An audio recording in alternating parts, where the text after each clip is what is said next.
안녕하세요. 마이스 리포트입니다.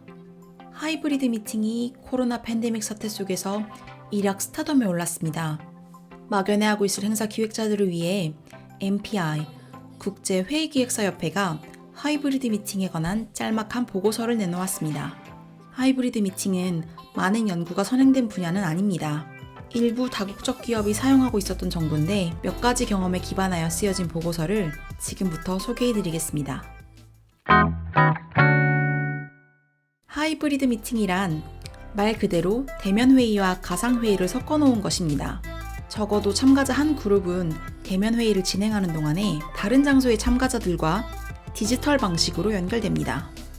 공간의 측면에서 가상 회의는 각자의 위치에서 핸드폰, 컴퓨터로 접속하는 것이고, 대면 회의는 한 장소에 모두가 모이는 것이고, 팟 이벤트는 소규모 그룹이 다른 장소의 이벤트에 연결되는 것이고, 스튜디오 이벤트는 온라인이든 여러 팟 이벤트든 이쪽에 제공할 컨텐츠를 제작하기 위해 스튜디오에 모이는 것 정도로 행사가 분류되곤 합니다.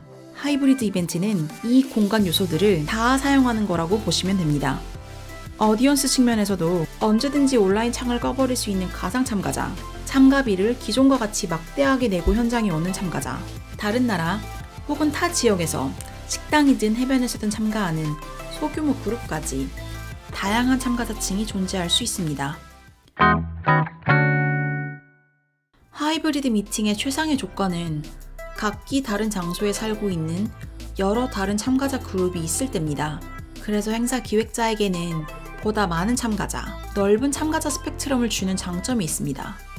가상 참가자들을 혼자든 작은 그룹으로든 포용할 수 있고, 꼭 모시고 싶지만 여건상 참석이 불가능했던 분과 함께 할 수 있는 기회가 되기도 합니다. 또 새로운 방식의 컨텐츠 전달과 커뮤니케이션 방식 활용이 가능하고, 컨텐츠가 한 번 쓰이고 마는 것이 아니라 각색해서 다시 전달될 수도 있습니다. 또 다른 시간대와 다른 장소에서 열리는 여러 행사를 이어줄 수도 있습니다. 하이브리드 이벤트는 행사 기획자로 하여금 행사 구성을 이리저리 배치해 볼 수 있는 재미를 줍니다. 시공간을 넘나들 수 있기 때문인데요. 대표 배치법을 보시면 하나의 라이브 메인 이벤트와 개별 가상 참가자 혼합 형태가 있습니다. 플래너리 세션 같은 대표 메인 이벤트가 진행될 때 개별 가상 참가자들이 실시간으로 그걸 지켜보는 형태입니다. 이 화살표는 커뮤니케이션 방식을 나타내는데 원웨이, 단방향으로 방송되는 걸 지켜본다는 뜻입니다. 두 번째로 하나의 메인 이벤트와 여러 팟, 소규모 그룹 이벤트의 혼합 형태가 있습니다. 각 소규모 그룹이 군데군데 모여서 메인 이벤트를 보는 겁니다. 각 팟 그룹은 각자 모인 데서 라이브 이벤트를 또 할 수도 있습니다. 메인 이벤트 장소가 협소하거나 각 팟 그룹이 여행을 못할 때 사용하면 좋습니다. 왼쪽 그림처럼 커뮤니케이션 방식을 반방향으로 한다면 메인 이벤트는 실시간일 필요가 없고 녹화해서 각 팟 그룹의 시간대에 맞춰 상영할 수 있습니다. 아니면 오른쪽 그림처럼 쌍방향으로 커뮤니케이션을 할 수가 있는데 참가자들이 보다 활발하게 참여할 수 있다는 장점이 있지만 이때부터 투입해야 할 오디오와 비디오 기술의 수준은 상당해집니다. 세 번째로 하나의 메인 이벤트와 원웨이 단방향 틀에 가상 개별 참가자까지 가세할 수도 있습니다. 이 파란색 동그라미는 스튜디오를 의미하는데 스튜디오에서 컨텐츠를 제작해서 내보내고 각 팟들이 쌍방향으로 교류를 하거나 아니면 가상 개별 참가자들을 더해서 구도에 변화를 줄 수도 있습니다. 아예 여러 독립된 행사들이 거의 실시간으로 교류될 수도 있습니다. 첫째로 회의의 목적을 규정해두면 여러 고려사항이 상충할 때 우선순위를 정하기 쉽다는 건 기본이니 다들 아실 겁니다. 더 많은 사람들과 만나는 게 목적인지, 여행을 할 수 없는 참가자나 스피커를 포함시킬 건지, 예산을 줄여야 하는지, 아니면 대면 회의만의 진가는 놓칠 수 없다는 입장인지, 수익 창출이 목적인지 교육이 목적인지 이 정도가 많이들 하는 고민이라고 하니 한 번쯤 생각해보시면 좋을 것 같습니다. 둘째로 외부 영향 요인을 좀 고려해야 합니다. 행사를 개최할 기술, 당시의 법과 정치 상황, 여러 요소들을 살펴보는 건 필수겠죠? 셋째로 하이브리드 행사의 비용은 대규모 행사 예산 하나와 맞먹습니다. 특히 스트리밍과 프로덕션 비용이 전체 예산의 절반을 넘기기가 쉽다고 하는데요. 비디오, 인터넷, 스트리밍, 버추얼 플랫폼과 같은 항목들을 좀 쪼개놓고 이때는 비디오 대신 오디오를 쓴다던가 카메라맨 수를 줄인다던가 하는 비책이 좀 필요합니다. 넷째로 성공의 척도를 정해야 합니다. 등록률이 높았다고 성공한 행사인지, 세일즈가 많았는지, 아니면 만족도가 높게 나왔는지, 클릭과 뷰가 많고 참가자들이 오래 머물면 성공인지를 말입니다. 다섯 번째, 참가자를 분석해야 합니다. 앞서 참가자층이 다양해진다고 말씀드렸는데요.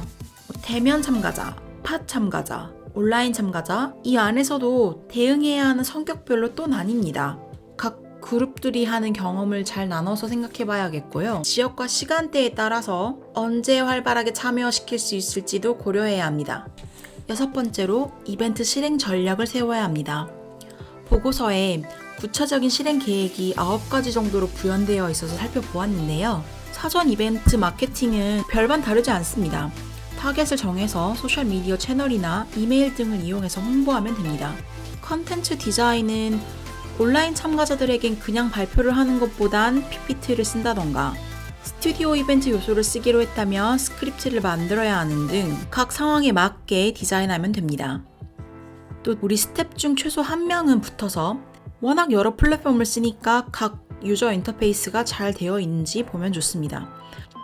또 연사 섭외도 현장과 온라인을 두루 살필 수 있는, 카메라를 보고 자연스럽게 말을 해줄 수 있는 분을 찾아야 합니다. 베테랑 연사도 이런 식의 경험은 처음일 확률이 높아서 방송분이 재활용될 수도 있다는 계약도 좀 명시해야 합니다.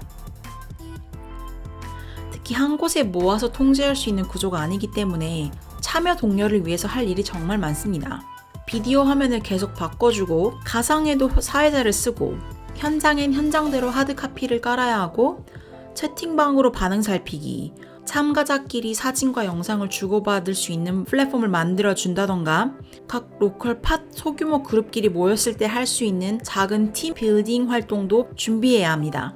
또 행사 스태프들도 전체 총괄부터 대면 파트, 온라인 파트 등 업무 분장이 중요한데요. 특히 기술팀 테크니션과 협력할 사람이 필요합니다. 그래서 또 협력사 선택이 중요한데 기존 시스템 업체와는 또 다를 것이기 때문에 선정에 유의하고 새롭게 관계를 맺으면서 데이터 보안에도 주의를 해달라고 요청해야 합니다. 또 행사 후엔 자료들을 온라인에서 볼 수 있게끔 해야 하고 다음 회차 행사를 위해서 마케팅 방식을 다시 준비해야 합니다. 나이키는 신제품이 나올 때 런치 행사를 하는데 이 행사를 본사에서 하면 많은 지사에 있는 직원들이 전부 참석하기가 어렵고 이벤트 팀이 각 지사를 돌면 먼저 행사를 한 곳의 소식이 다른 곳에 전해져 임팩트가 없다는 고민이 있었다고 합니다. 흩어져 있는 많은 직원들이 동시에 신제품 런칭의 기쁨을 느끼고 공유하는 게 목표였는데요. 네덜란드에서 작은 실제 회의를 가지면서 이걸 각 지사로 스트리밍하는 방식을 택했습니다.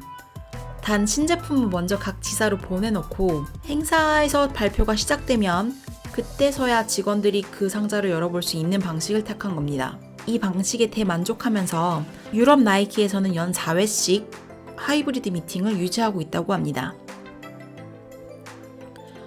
독일 소프트웨어 회사 SAP-AG는 2010년 5월 사파이어 나우라는 행사를 완전한 하이브리드 행사로 처음 선보였다고 일컬어지는데요. 미국 플로리다와 독일 프랑크푸르트에서 동시에 웹 베이스드 환경으로 행사를 개최해서 폭발적인 참가 기록을 세웠습니다. 전차에 1만 8천 명이 참석했는데 이 하이브리드 형태로 바꾸고 5만 명을 모았습니다. 미국 플로리다에서 1,500명, 프랑크푸르트에서 5,000명, 그리고 온라인으로 35,000명입니다. 키노트 연자와의 인터뷰를 제작한 스튜디오가 있었고 400개의 각 세션이 온라인으로 방송했으며 유명 SNS와 연계해서 웹에 올라오는 질문들을 모아서 소개해주는 퍼실레이터가 세션 중에 따로 있었을 정도라고 합니다. 행사 현장에서도 터치스크린 키오스크나 각종 전자 태깅 기술을 많이 선보였다고 하고요. 그 이후에 베이징과 유럽, 중동과 아프리카를 연결하는 코-로케이팅 행사를 지속해오고 있다고 합니다. 행사 기획자에게 많은 도전을 주는 하이브리드 미팅.